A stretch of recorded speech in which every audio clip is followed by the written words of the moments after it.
लड्डू गोपाल की सेवा या फिर दिखावा। कल दोपहर मैं किसी काम से बाजार में पंसारी की दुकान पर गया। मुझसे पहले उसकी दुकान पर एक महिला खड़ी थी। उस महिला के हाथ में एक डलिया, टोकरी में ठाकुर जी थे। हालांकि मुझे जो चीज़ चाहिए थी वह उनकी दुकान पर नहीं थी, परंतु मैं ठाकुर जी को देखकर रुक गया। मैंने ठाकुर जी से पूछा, और मेरी सरकार, कहाँ घूम रहे हो? ठाकुर जी बोले, मत पूछ बाबा।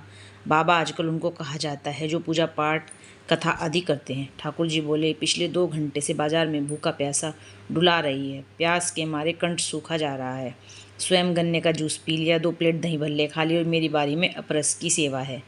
मैंने कही, सरकार, जल की व्यवस्था तो मैं कर दूंगा, परंतु इस महिला का कैसे करें? इसके सामने कैसे जल पिलाऊंगा? ठाकुर जी बोले, बाबा तू जल लेकर आ, मैं उपाय भी बताता हूँ। मैं पास में ही एक रेस्टोरेंट पर गया और एक पानी की बोतल ले आया। ठाकुर जी बोले, अब इसको बोल, यह अपना पर्स चाट वाले की दुकान पर भूल आई है। मैं महिला से बोला, आप अभी दही भल्ले खाकर आए हो? महिला अपने कपड़े देखने लगी। वो सोच रही थी, कहीं मेरे कपड़ों पर कोई चटनी तो नहीं लग गई है। महिला ने मुझसे पूछा, आपको कैसे पता? मैंने कहा, जी मैं अभी उधर से ही आ रहा हूँ। वो चाट वाला मेरा जानकार है। उसी ने मुझे कहा था कि बाबा, एक महिला जिनके हाथ में ठाकुर जी हैं, यदि आपको दिखे तो कहना कि वो अपना पर्स यहीं भूल गई है।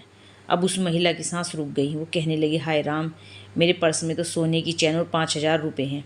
उसने आव देखा न ताव ठाकुर जी को पंसारी के काउंटर पर रखकर तुरंत भागी। अब मुझे मौका मिल गया था। मैंने तुरंत पानी की बोतल खोली। उस समय तुलसी दल की व्यवस्था न होने के कारण मैंने ठाकुर जी की कंठी माला से जल का स्पर्श करवाया और ठाकुर जी को जल धरा दिया। ठाकुर जी बोले, बाबा अब जान में जान आई। इतनी देर में वो महिला सामने से आती दिखाई दी। मैंने ठाकुर से कहा, सरकार, यदि आज्ञा हो तो इसे 2-4 अच्छी सुना दूँ। ठाकुर जी बोले, रहने दे बाबा, तू किस किस को सुनाएगा? यहाँ तो अधिकतर लोगों का यही हाल है।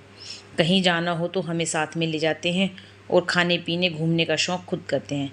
मुझे तो अब आदत सी हो गई है। तू अब जा, यदि यहीं खड़ा रहा तो तेरा इससे झगड़ा हो जाएगा। मैं ठाकुर जी के कहने से आ तो गया, परंतु मन सारा दिन व्याकुल रहा। मेरा आप सभी से हाथ जोड़कर निवेदन है, कहीं ऐसा तो नहीं कि आप भी ऐसा ही कर रहे हो? क्योंकि सेवा में अपराध करने से तो अच्छा है कि सेवा ना ली जाए। क्यों झूठे हाथ झूठे मुंह गंदी सड़कों पर मेरे ठाकुर को लिए डोलते हो? केवल आडंबर के लिए? एक दूसरे की देखा देखी मत दुखी करो, डलिया में ले जाकर मेरे ठाकुर को। राधे।